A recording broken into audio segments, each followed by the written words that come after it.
perfection is an illusion. And if you align with the goals that you're trying to get in the world of perfection, you're going to disappoint yourself over and over again. Welcome to the Have It All podcast. I'm Elon Ferdman, and along with my brother Guy, we're Satori Prime. We've spent the last 16 years on a quest of mastery, and not just in business, all areas. Mastery of our finances, our bodies, our relationships, and most importantly, our minds. You see, while most people fantasize about their dream life, we went out and created it. And you bet we learned a few things along the way. So if you want to gain new skills and tools that will help you achieve the life of your dreams, well, you've come to the right place. So get ready to have your mind expanded. Implement what you learn here today, and you'll start living the life of your dreams instead of just, well, dreaming about it.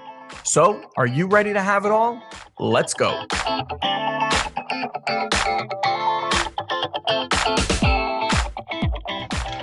There she is. Hi. Hi. we gotta unmute you 1 second. Shitless. Super excited. Super scared. Hey, how are you?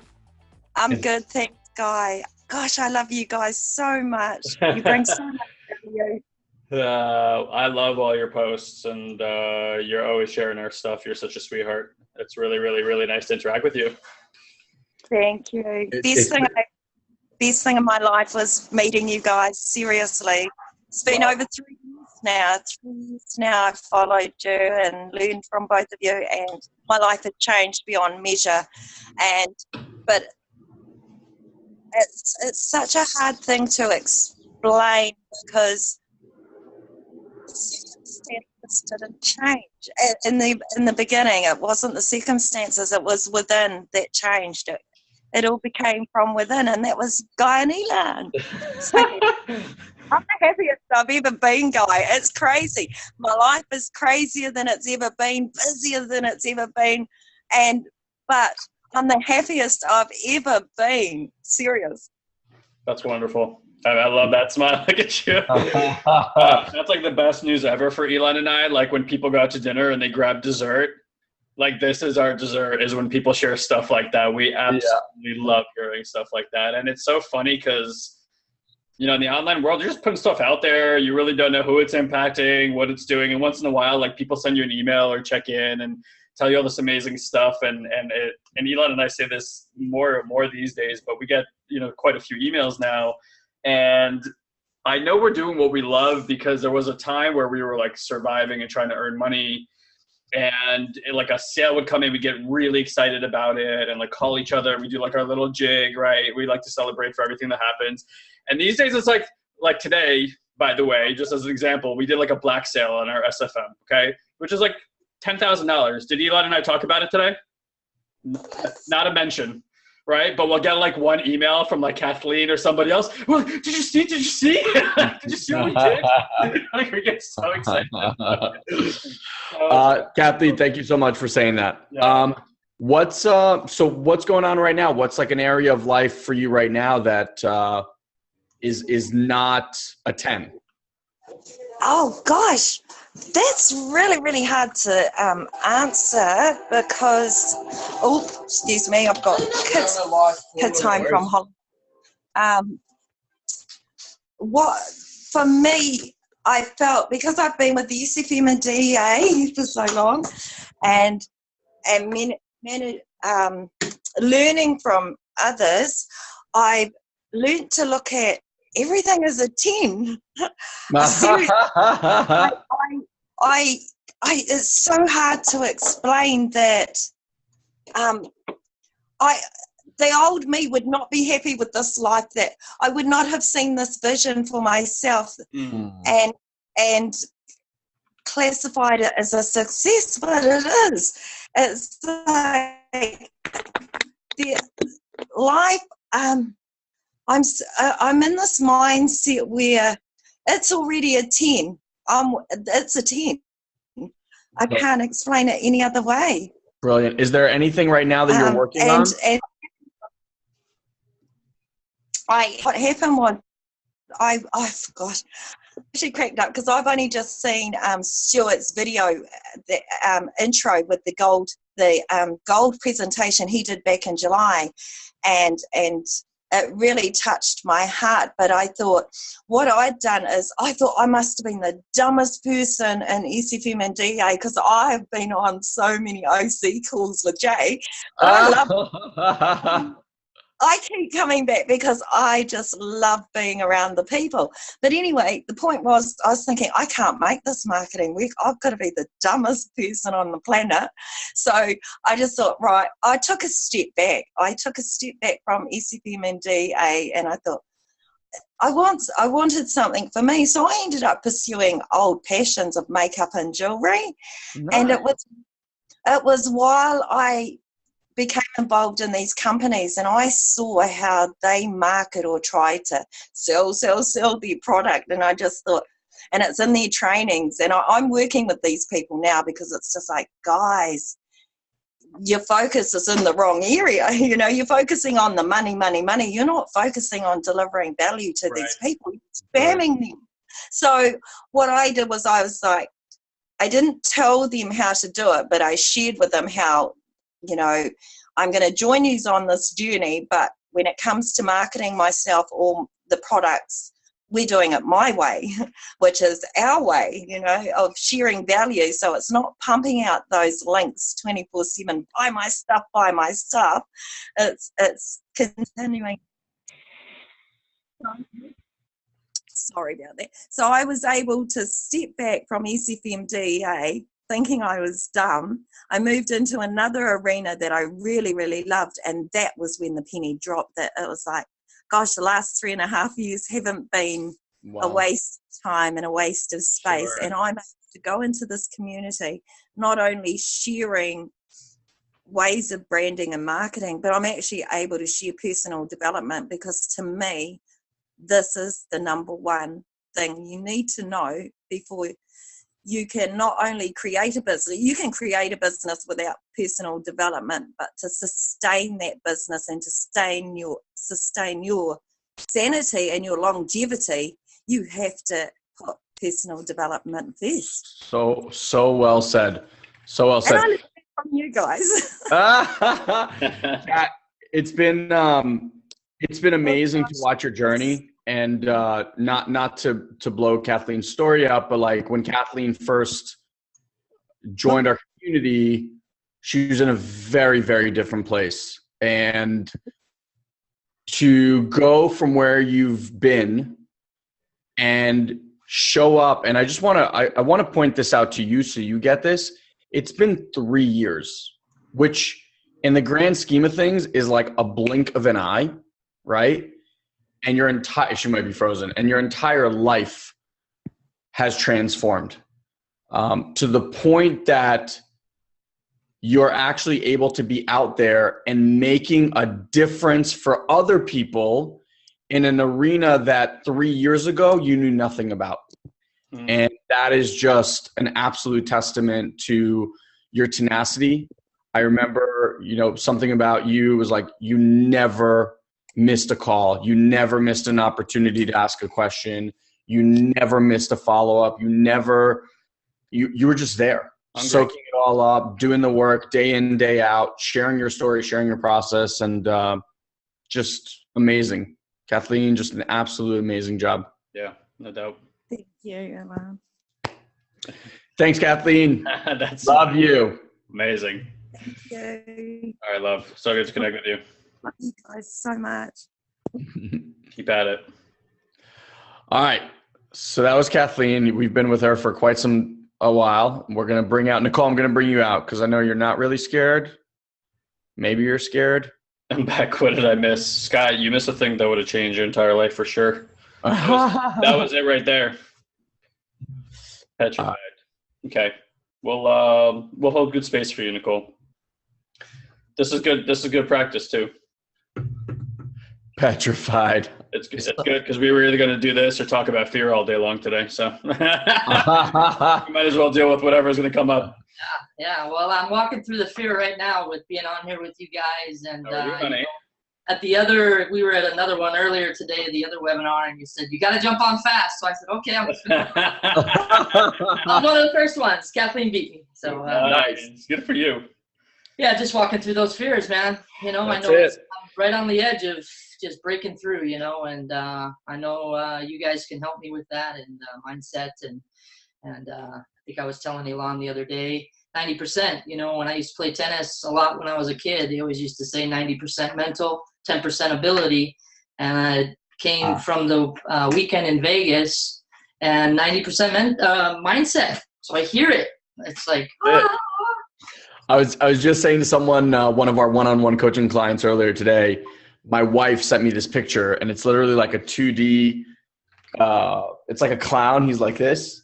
And it says 10% of life is what happens. 90% is how you react to it.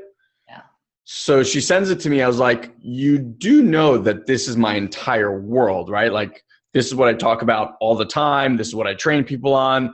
I'm like, and you see this little thing with a clown and somehow she's like, yeah, it's cute. I was like, so what you're saying is I need to just say things with a clown? Like, does that work? So Nicole, what's going on for you right now? What's I know you're already in our group coaching program, but what's like an area for you that you're dealing with right now that you'd love a breakthrough in today?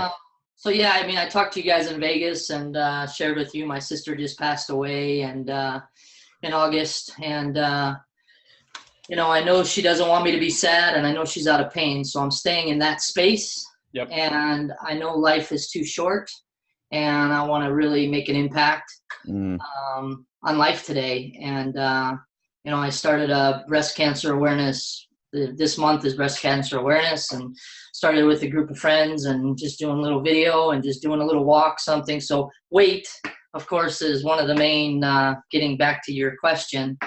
You know, I don't want to be this weight at 50 years old. You know, I'm 48, almost 49, and I don't want to be this weight any longer. I'm done. I've already put my dates. I've been going through your guys' mindset in the back office of yours. I'm on module 6 and trying to do the gold stuff and you know, I'm a little overwhelmed with all this stuff, but don't get caught up in all the details and do as much as I can. And, you know, and just keep showing up and, you know, keep doing consistent action. I heard that in Vegas, you know, consistent action every day, even if I'm not, you know, right now it's not about the money and making the money in SFM, although that would be nice, but I don't know, you know, there's a lot bit more there too.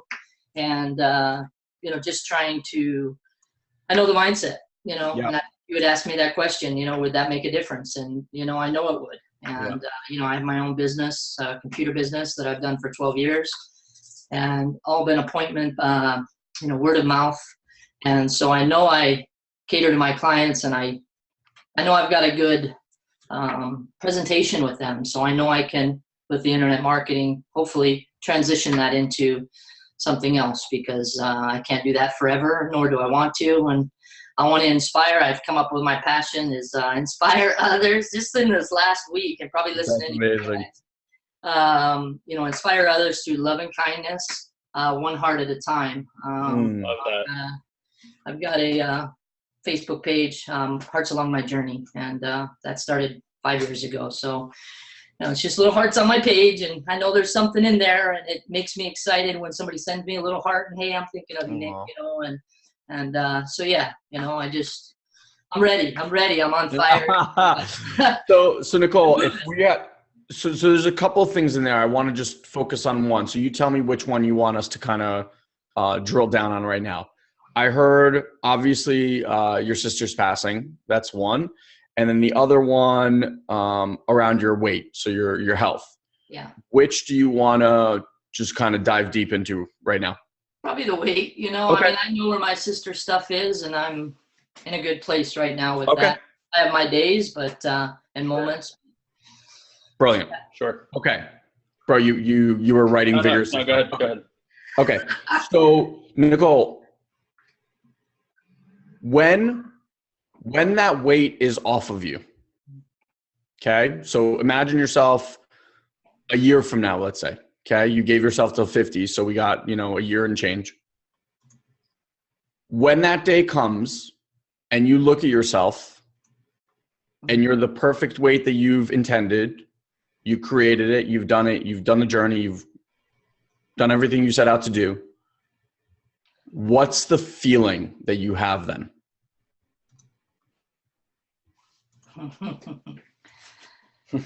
Well, I'm hoping that along the way, I'm going to have that feeling because, I've heard. We're going to get to that. We're going to get to that. What's the feeling?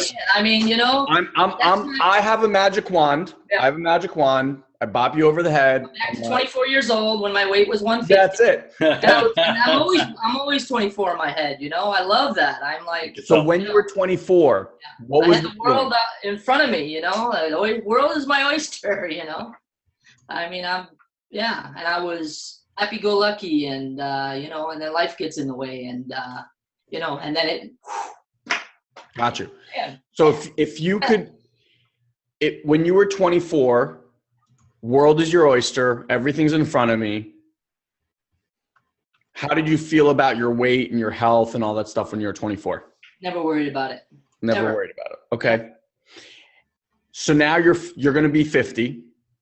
Nope, 49. 49. Well, our goal is 50. Okay, cool. All right. Weight by 50. So you're 50. Mm-hmm. You're back to the weight you were. You're healthy. You're vibrant. What's the feeling? It's supposed to be good. I don't know. What's the good?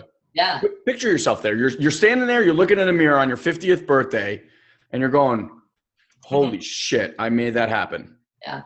What's that feeling? Amazement. Amazement. That I was able to stick to it. I've had my ways where. Every 3 months, I've got this thing, where it just sabotage kicks in, and I've done many diets, many stuff, and I know this journey on this time at this present moment in my life is different. I've never felt that way before. So, and obviously, there's a lot of emotion and all the weight, and I'm ready to let go of all the weight and the walls that I've built up over these 20 odd years, 25 years. And I just don't want to live this life anymore. I have a wonderful life, but my head goes, but, you're heavy, but, and, you don't have a partner anymore, and that kind of stuff. And, yeah. So. First of all, Nicole, I just want to truly acknowledge you for being this vulnerable and brave in the setting. I know it's not the most comfortable thing, so I just really want you to get that that's huge, right? This is how we create accountability, by the way, guys. This is how you put yourself on the hook. I've been putting it on the video every day, and I'm more motivated to do it. That's it. So I heard that this weekend or this past. Here's what I want you to get. Couple of things, and then I'll let Guy say his piece because I know he's been writing over there. I'm good. I'm listening. So I would have you look at that your weight has nothing to do with it. Yeah. Okay. Listen, the weight is the physical manifestation that you're now pointing to. That's the thing. And you said something really smart. I asked you a question. What are you going to feel when you're 50 and looking at a mirror? And you're like, I want to feel that the entire way. Okay. That's the secret sauce. You know it. And that's the secret sauce. Because here's the deal. That thing that you think this will alleviate, right? And I'm not saying you're not going to feel amazing and all that stuff. You will, because of the things that you said, like you'll be amazed that you stuck to it in a way that you've never stuck to it before. That's what will amaze you. Okay. Now, I want you guys to consider something. I'm going to give you like an analogy here. A lot of people are always looking for a pot of gold or diamonds or whatever at the end of a journey, right? So like you have in your head, okay, I'm going to be 50. And when I'm 50, this is the reward that I get to give myself. Okay. And what we tend to do is we're just like out there, looking up there, looking out there, looking out there for that end goal, end goal, end goal. And Guy and I were actually talking about this earlier today about like what a gift it is to enjoy the journey, right? So I want you to imagine if you were walking on a path and the path itself was made of diamonds and gold. Like looking down, you're walking down the path and it's like the yellow brick road and it's just full of all these jewels and rewards and everything you ever wanted. How much more interested would you be on walking the path and admiring the path and enjoying the path than if it was just like a dirt road with a golden pot at the end of it, right? Yeah. You with me? Yeah. So the weight, people's weight is a function, and this is just an assertion. This is not the truth, okay? I don't want you to hear this as the truth. It's just a perspective. People's weight is a depiction of what is happening in their head. Yeah, I believe. Right? Because exactly. Because when you are in absolute love and awe with yourself, your environment, your surroundings, your life, you treat yourself very differently. Like I can tell you that on days that I do yoga, for example, I don't want to eat like a shitty, unhealthy breakfast. I come upstairs, I'm like, give me tea, give me fruit, right? Like it's just, I don't know what it is. It's like that feeling because I got in touch with some part of my body. For you, Nicole, the focus, the transition, screw the weight, screw the number, screw how you look. And I mean that in the best way possible. Focus on the game. For you, if every day you set up like, here's my day, okay? Here's what I want to do on this day. And you just say like, today I want to walk or I want to go to the gym or I'm going to eat 3 healthy meals or I'm going to do this or whatever your structure is. It doesn't matter. You pick whatever you want. Your game is going to be this. And this is going to be the internal battle. Mm-hmm. Does the one voice on this shoulder, which is comfortable, it's gotten comfortable with how you've lived your life, your weight, all the excuses, it'll keep making more, et cetera, et cetera. So either this guy's going to win or this little 24-year-old angel who's been dying to get back out there and play the game. And her voice is going to be whispering, not yelling. So you got one person on one corner like, we don't need to fucking do this. You don't want to do this. Who cares? We've been fine this whole time. We'll just eat that slice of pizza, right? All that stuff. And then you're going to have this other voice go, please, just give me a chance. Like we can do, just please. And meanwhile, this is screaming, please. Right? And that's the battle. And it's going to be that way every day. And the reason you haven't stuck to it is because you've bought into this one, right? That's it. So the game is, and this is a very, very, very important piece, and I really need you guys to understand this. It's a game. It's a game, okay? At times, this loud one wins because it has all the muscle and all the strength. It's been doing it for a long time, okay? And at times, your game is to have this one win more than this one. And there are going to be days where this one wins a lot more. And there are going to be days where this one, they break even. And then there's going to be days where this one wins a little bit more. On the days that this one wins, it's not, oh, fuck me, I'm a bad person. Oh, what is wrong with me? Which is all the places we go to as a human being, right? I'm going to change something for all you guys. As soon as you become aware of this voice, you've already won the game.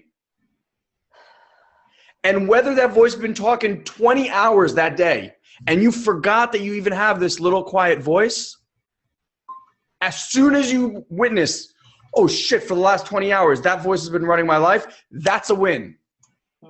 And even if this guy's collected 25 points and that's your first point, that's still a win. You get that? That's you sticking to it. That's you every day going to the gym, I'm talking the mental gym, and doing the exercises.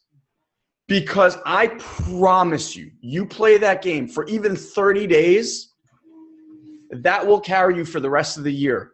Because at the end of 30 days, when you are so consciously aware of the thoughts that are running your life, it no longer has control. I want to read you guys a quote. Let me see if I can find it real quick.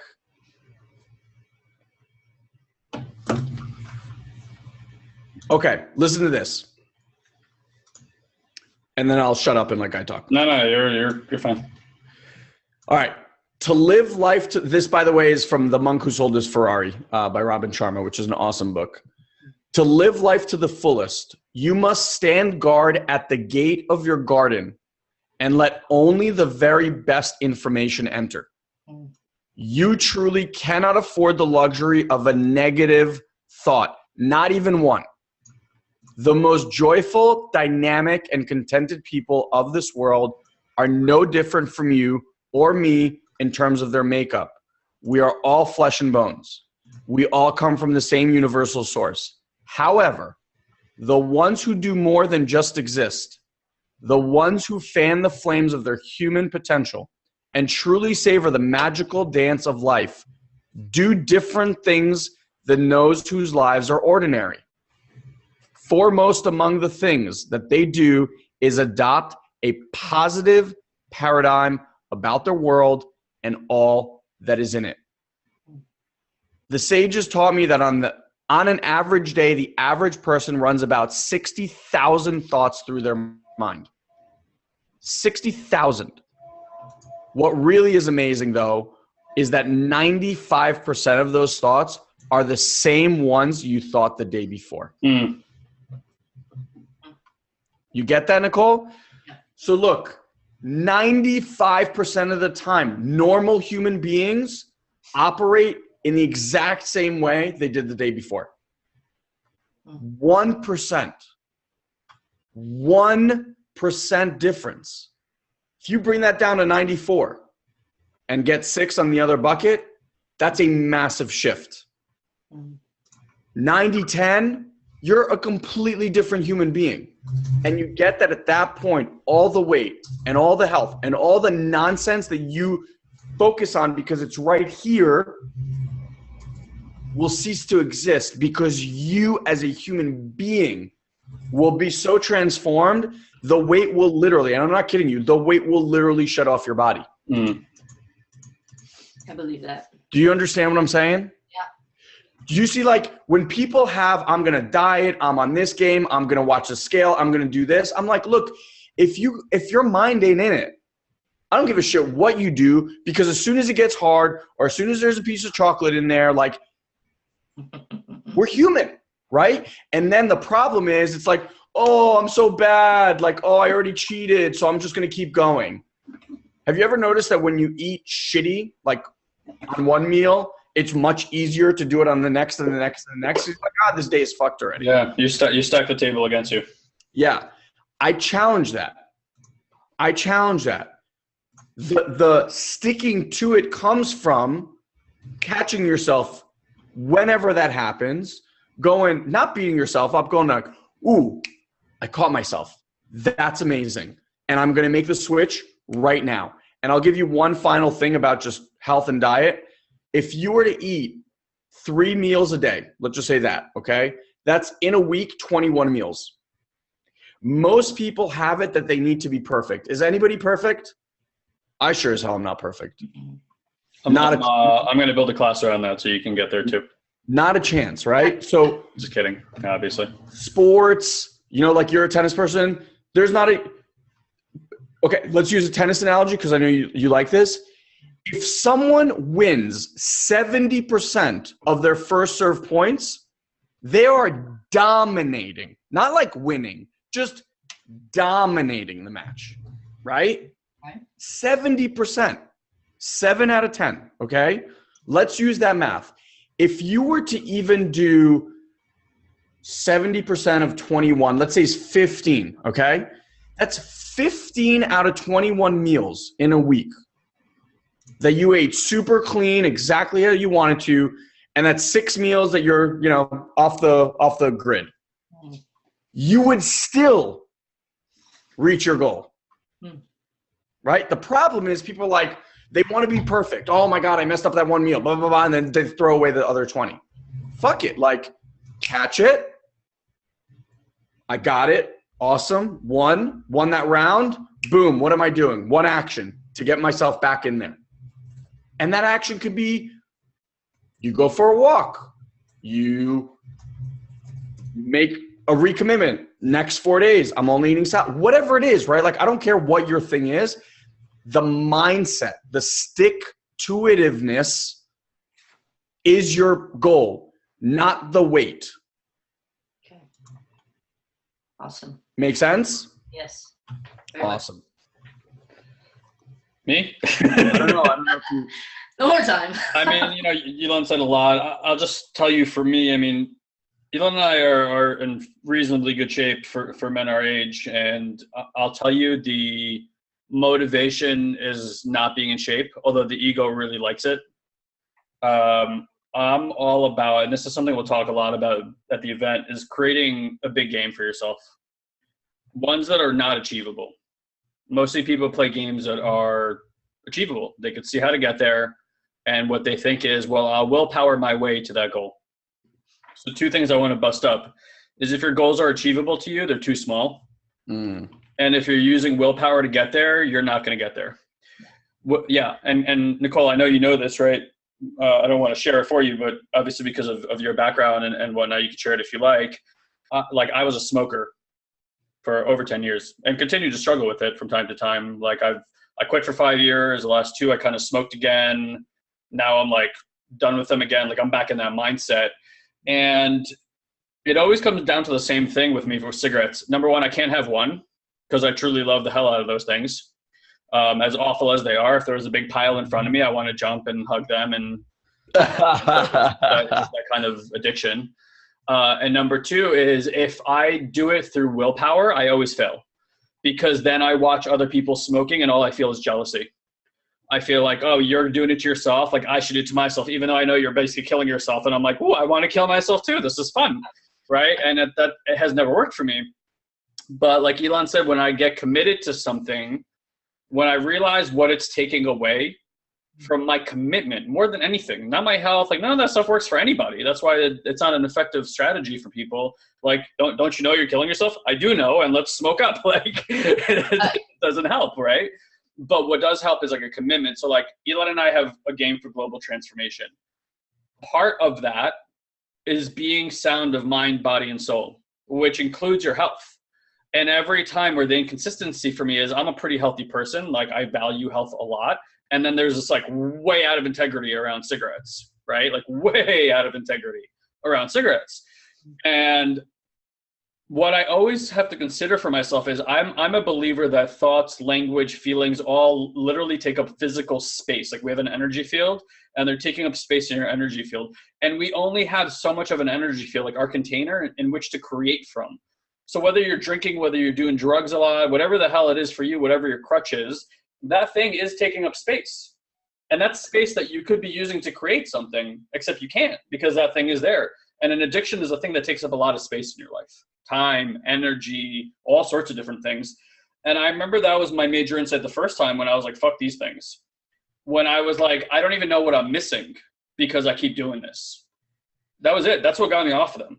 And then the next part for me was, all right, so how do I create accountability everywhere around me? Because, and we talked about this at the Vegas event too, we think to ourselves, well, I've come to this insight, I'm going to start holding myself accountable. And like, for anybody listening right now, like, how often has that fucking worked, right? And it like never works.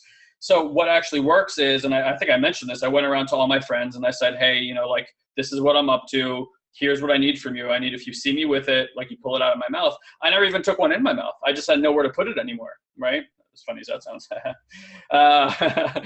But that's what happened. So it was kind of the same thing here. But like, now, like, our commitment for global transformation, like, if I'm not sound in my body, my energy's low.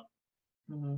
I go to sleep early. I wake up tired. I'm not clear of mind. I'm not effective on my coaching calls. You know, like, all these different things just don't work for me. And that doesn't align with this big game that I have, which is like global transformation. How do you win that game? I have no idea, but I'm going to keep playing. And that's the commitment that when I think about it, I'm like putting this in, I'm like, think about all the things that are not effective now that you really care about. So I have found that commitments outside of ourselves is really what gets us there. And look, I mean, you can, I don't know the state of your relationships, but you can look at like not well-being as affecting your relationships. It depends on what you want to connect it to. So I wrote like, willpower doesn't work. That's basically like a car running on fumes. Car looks like it's running optimally, like, yay, we're going, but like it's going to die real soon. And then like creating positive connections elsewhere and like understanding that it's taking up space. Like what other things are you giving up every time you take that action? Now, I couldn't agree with Elon more about like perfection is an illusion. And if you align with the goals that you're trying to get in the world of perfection, you're going to disappoint yourself over and over again. So for me, it's much more effective this way. Like with health, right? Like Elon and I work out a lot. We eat really well. I'll go eat dessert, have drinks whenever I want, everything within reason. But like, I never feel guilt around it. I don't bash myself when I do it. I just think to myself, if I put this in my mouth and I also create a negative thought, it's a double whammy. Because I think to myself, well, I'm taking this, now I'm feeling guilty. I'm hurting my mind, I'm hurting my body. So generally as I eat things, and if anybody's seen the movie like Messages from Water, or if you guys haven't, there was a study, it was also in What the Bleep Do We Know, is your emotional state and your thoughts impact the molecular structure of water. There's all these studies that they do around this. And the crazy part about the study is they'll have people sit around with like a bottle of water like this, and they'll just think like hateful thoughts. Like this is chlorophyll, by the way, white's water, white's green. They'll just think like hateful thoughts, and then they'll like flash freeze the water and put it on a microscope, and the water looks like green shit. Like it literally looks like that. And then they'll think like love, love, love, love, love, and it crystallizes the water into like a diamond shape. And all these different patterns just on our thoughts alone. Now, this is interesting to think about because your body is made out of water, right? So it's like your thoughts about what you're consuming will change the molecular structure in your body such that it will actually hurt you.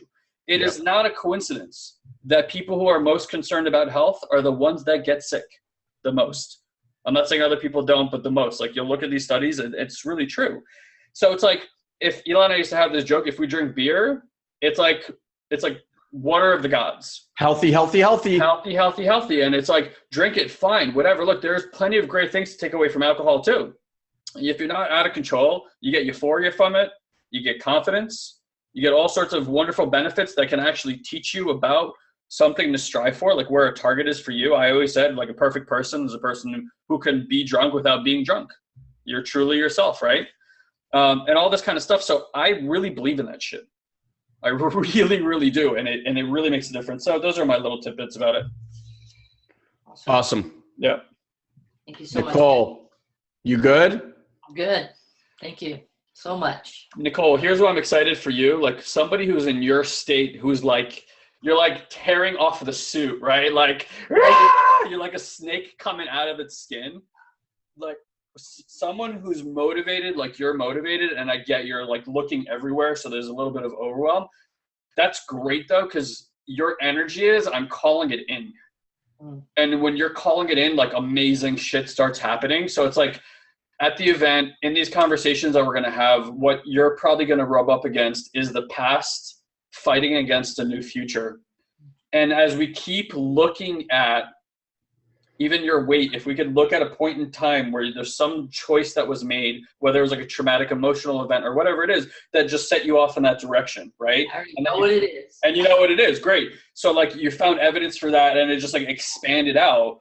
If you get to the source of that and you understand that something happened and then you created something from it, and now you've been living like, not to demean it, but like in a fantasy story that has a lot of evidence and seems super true, but there's a moment where you can see distinctly the difference between the story and what actually happened. And it creates a choice for you, an empowered choice. And when that goes away, all the impact, all the things that created around it suddenly like dissipate. And they stop getting their hold on you. And you start walking into this new future without everything else dragging you down. So like my wish for you is, when I first had my like boom awakening, I had felt like I had a noose around my neck with a 50-pound rock that I was dragging around everywhere that I didn't even know that was there. Elon and I say when you stand in sewage long enough, it stops smelling. But when you carry around a 50-pound weight that you don't know is there, and you're carrying around all that extra weight and you don't know it's there, you also can't really feel it. You just get used to carrying around 50 extra pounds. And when that's gone, what becomes possible is just life altering. Yeah. So I'm clear you're coming to this event and you're leaving with that experience. And I'm super excited to see what happens after that. Awesome. Like beyond. Thank you so much, guys. Thank you, love, for Thank sharing. you, Cole. Love you. Love you guys. Already. Thanks for being super, super brave. Yeah, and vulnerable. Absolutely. Much. Love it. All right. So just so you guys get the power and Nicole gets what you just contributed in the chat box, if you could, if that conversation made a difference for you, whether, I don't care how you mapped it onto your life, whether it was your weight, your health, some other area of life that you heard yourself in, just say thank you to Nicole in the chat box. I see Kathleen and Scott already did that, but just like let her know that made a difference, because I know that it's not easy to put yourself out there like that. Obviously it's a great opportunity because you get, coaching from us, but it's really not easy. And Nicole, I just want to acknowledge you again for stepping out there, putting it out there. And I will say that doing something like that gets it out of what we call, like, there's monologue dialogue, right? So there's like in your head, here's what I want to do. Here's what I'm thinking about. Here's what I'm worried about. And then once you take it out of this and you bring it out into the real world, there's just a massive impact. The hold that it has on you all of a sudden drops. It's not that big. The accountability of now showing up, right?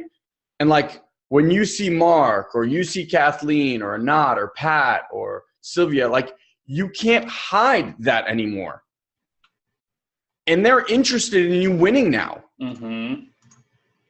And that's the part that I think as human beings we somehow forgot, is we were told, and I know this to be true in almost every culture, like Israelis and not, and we'll definitely agree with this. Like, we have neged ayin ra, which is like against the evil eye. So it's like, don't say it because, people will wish bad things on you. And literally every culture, Russians have this, every culture has some sort of version of it. And so we've been programmed from a very young age to not share what we're up to. Don't share it until it's done. And it's bullshit. It's bullshit. Like, you want to make shit happen and you want to make shit happen fast, share it with as many people who will listen. And you know what? Yes, there are going to be haters. And you know what? Who gives a flying fuck? Seriously, like, if someone I personally, like, my view on it is I'm impervious to that energy. I will take all the good, and I know that I surround myself with people that want me to win. And you bet your ass, like what Guy and I are doing, yeah, we're obviously met with opposition. We're like, for every force, there's an equal and opposite force. That's physics. And the bigger the impact you make, the bigger that force will be. And you cannot let that stop you under any circumstance. Haters hate because they look at you and they don't believe that they could do it themselves. Mm-hmm. They're not even responding to you. It has nothing to do with you or anything else like that. Yeah, it's not. Yeah. Oh, that's playing in the background. Okay.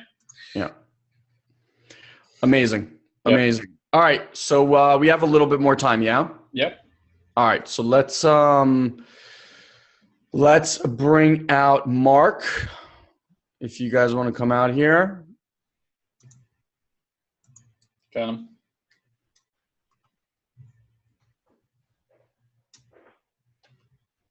Let me just unmute you guys. Hey. Oh, I think I muted you. And you unmuted and I muted. All right, buddy. Hey. There you go. Hey, how are you guys doing? What's up, pal? Good, man. How's the trip back?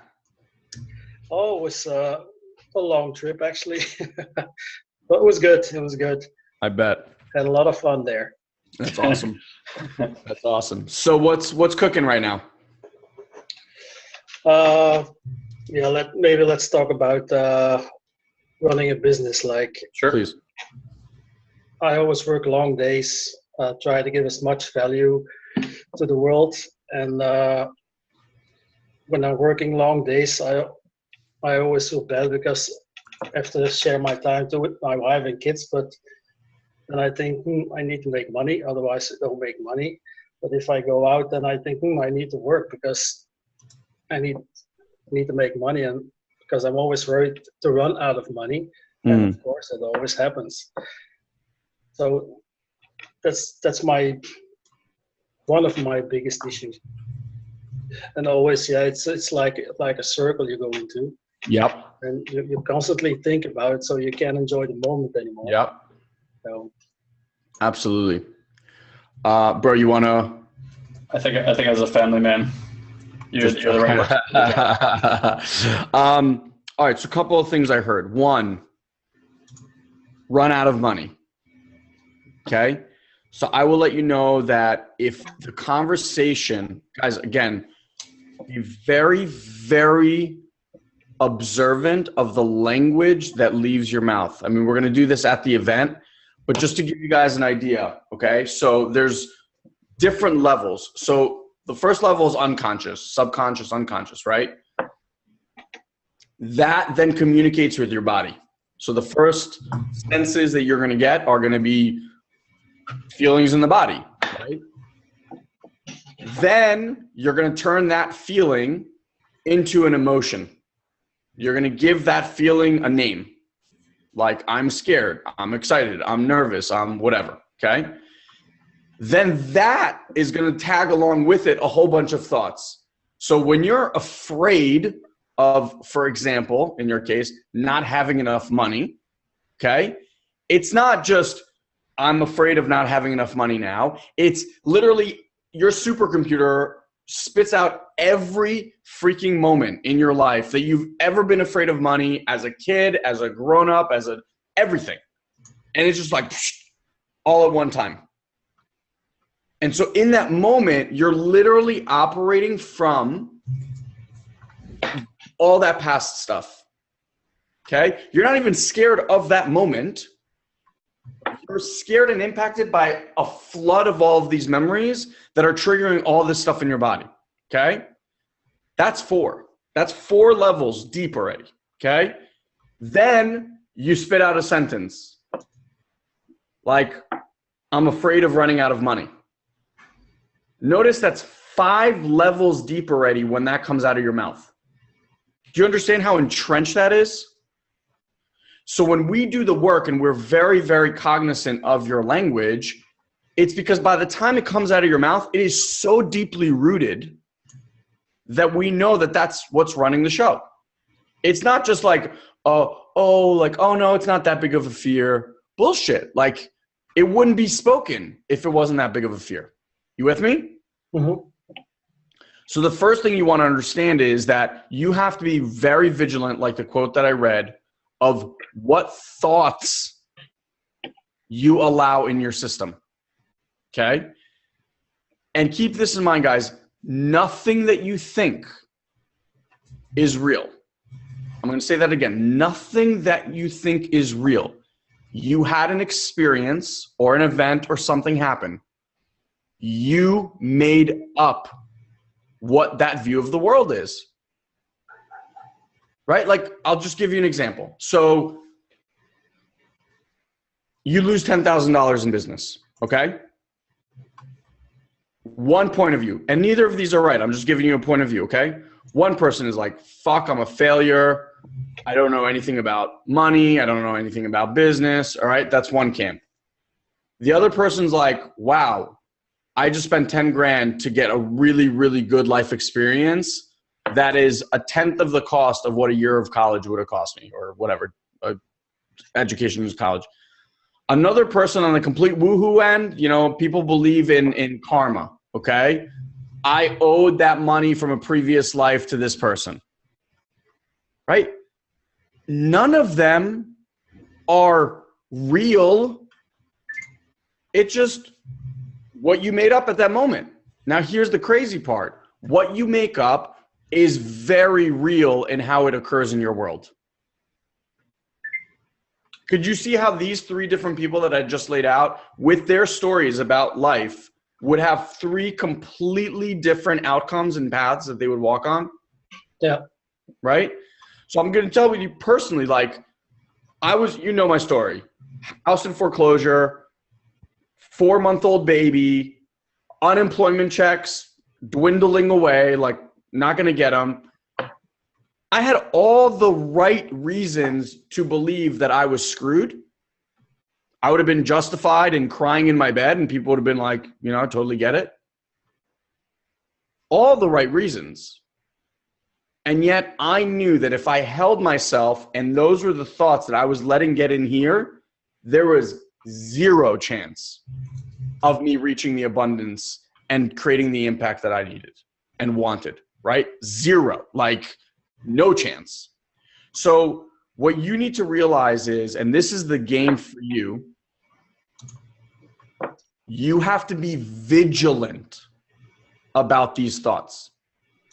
Because if you create from scarcity, if you create from a lack of money, that's a belief, a deep-seated rooted belief that there is not enough out there for you and everybody else.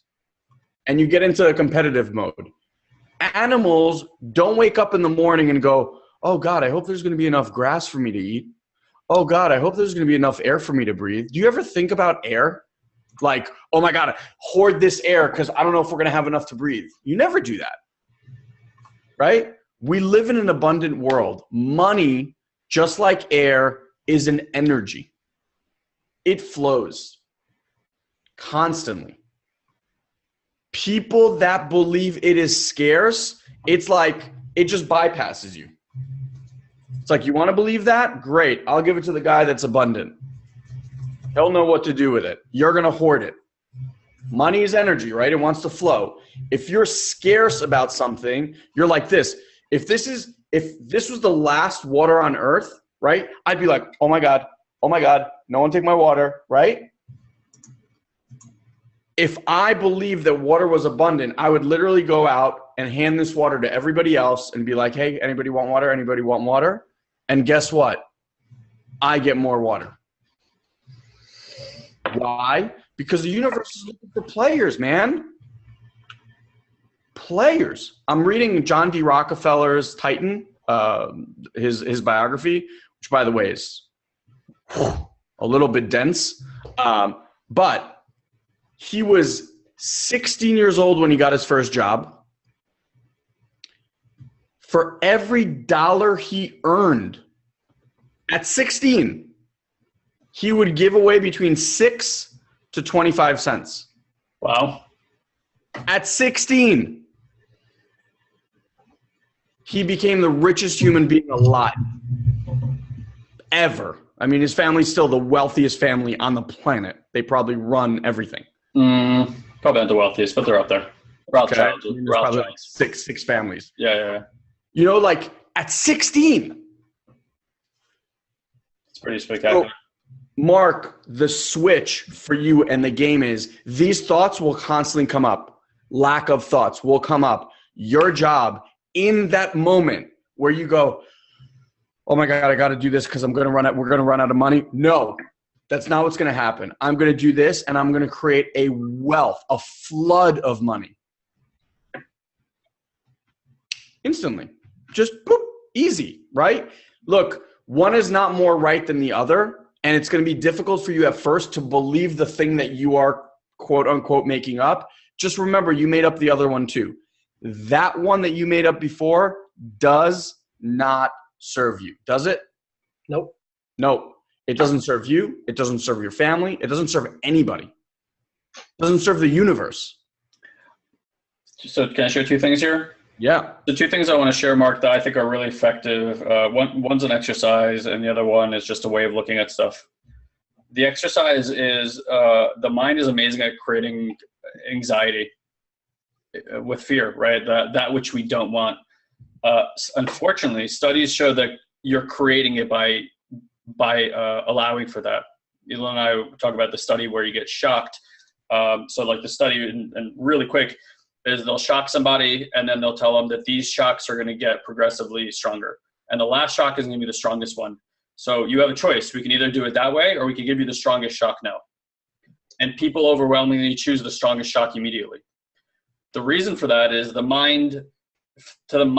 occurring of it, the anxiety is worse than the actuality of it. We've all experienced this over and over again.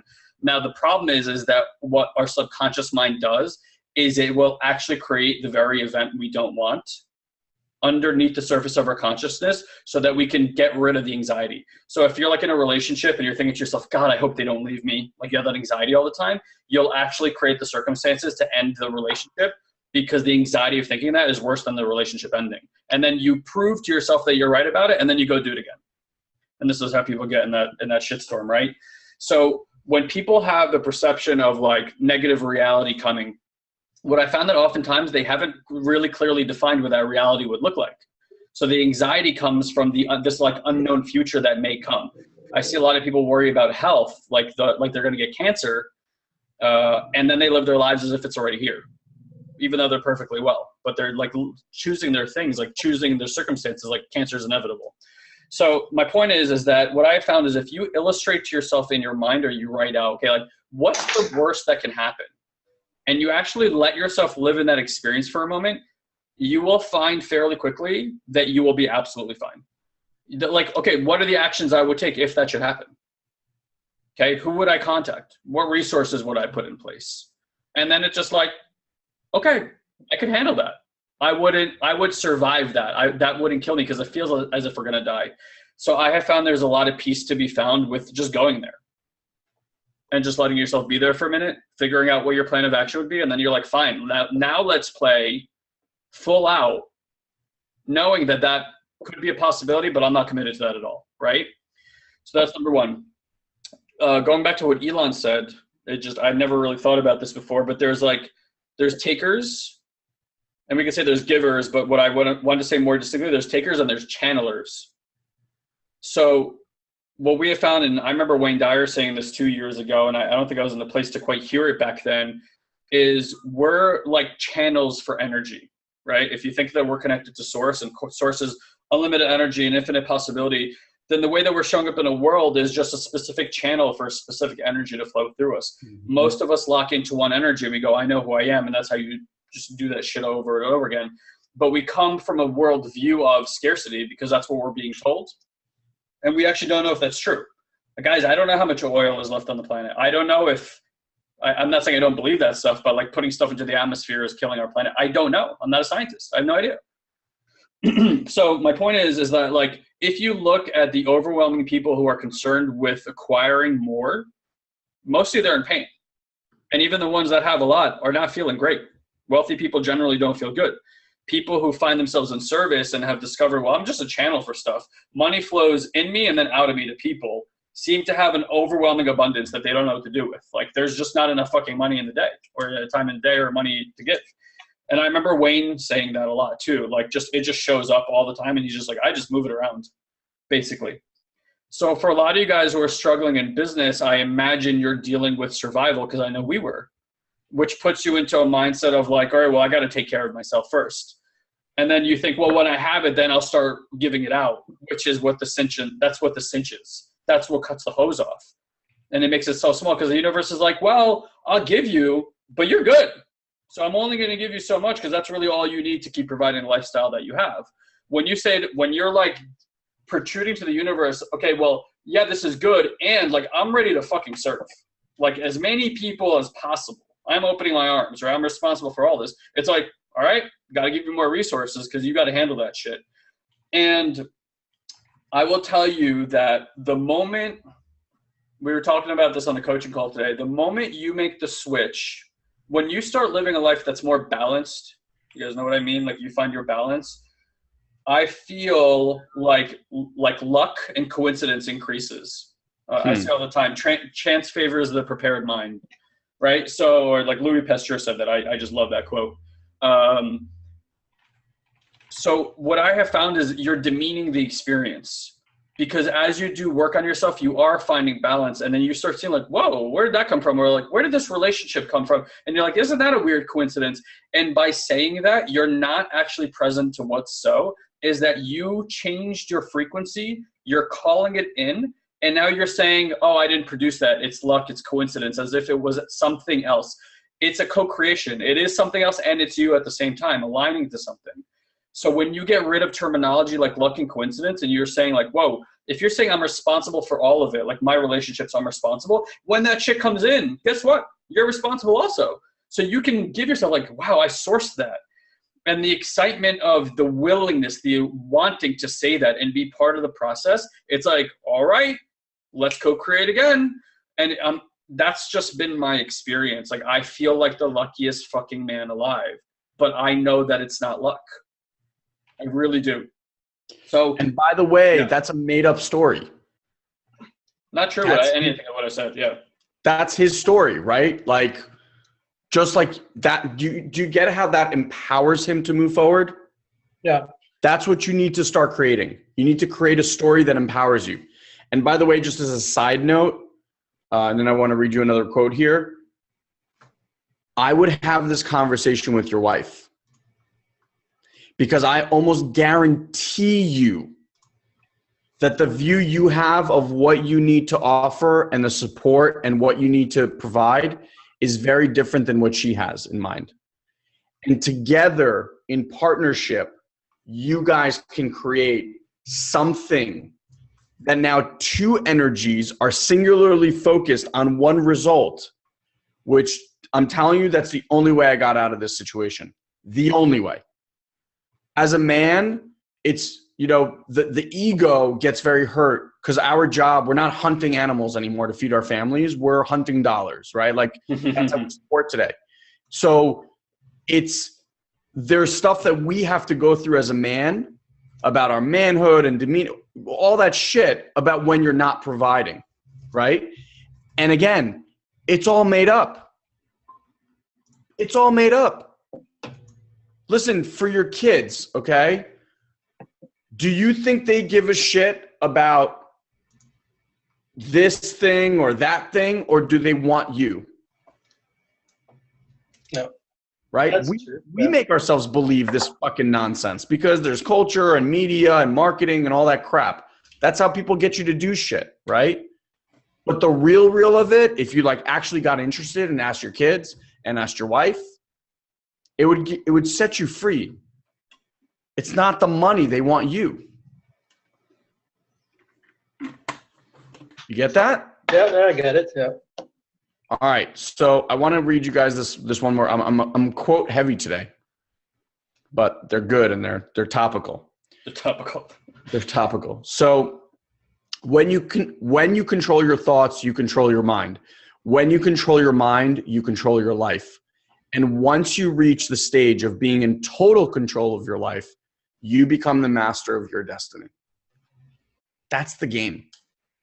At least to me, that's the game. I don't know if that's a game that you guys are willing to play or want to play or whatever. That's the game. Control your thoughts. You earn your destiny. You get to say how it goes, Mark, every single second of every single day. I just want to throw one more thing in here. So like, I find control to be a difficult word to get around. I love the quote. And I think like for as studious as we've been, for as much practice as we've done, I don't know that I can control my thoughts. What I do know, and maybe there's a time and a place and at some point in some ascension where that becomes that easy, or like that becomes something that can be done. What I do know is you can start giving them a lot less credence. So what I've noticed for me, and it's just a distinction that's come into me recently, I've treated my thoughts as the ego for quite a long time. And I've noticed that that's not really actually what's happening. There's thoughts, and then I have thoughts about my thoughts. And the thoughts about my thoughts, the judgment about the thought is where the ego seems to live. Thoughts are just thoughts. Thoughts are like clouds. They're moving through, they suddenly appear, they disappear. I don't know where the hell they come from. I've tried to discover this, but I don't have a source. They're just like, they're there, they're not there, right? But it's the thought about that thing and the judgment that starts really getting you. So I think what control, if that works for you, great. For me, that's not a word I like because I just don't like the word control. It makes me feel like manipulated and stuff like that. So for me, it's just turning down the volume. It's just a story, man. It's just a story. Like, again, just empowering context, right? Like, for me, it's like noise. I listen to it like it's white noise. Like if you're listening to a radio that's not on the radio station, there's your thoughts are a lot like the when you tune in, you're like, did I hear something in between that? Nah, I didn't, right? And then it's just like just listening to it like noise. And when it comes up and you start relating to it as truth, the best practice we have found is you just go, thanks for sharing. Because then it's like, I heard you, got it, and really no impact. Thanks for sharing. Thanks for sharing. And what I found is like when you keep thanking it for sharing, eventually it just wants to be heard. It's this mechanism that really just wants your attention. And eventually when it feels heard, it shuts the hell up. And then there's this beautiful space of nothingness. And it's actually what we had debated about talking about is like how to approach life from a space of nothing. How do you approach your wife or your significant other or your siblings where we always bring so much to the conversation in our listening and how we opine about who they are and what they are? How do you come from a space of nothing? Like imagine going, like Elon and I have a spat and I go into that conversation. And before I get into the conversation, I get really present to what's going on up here.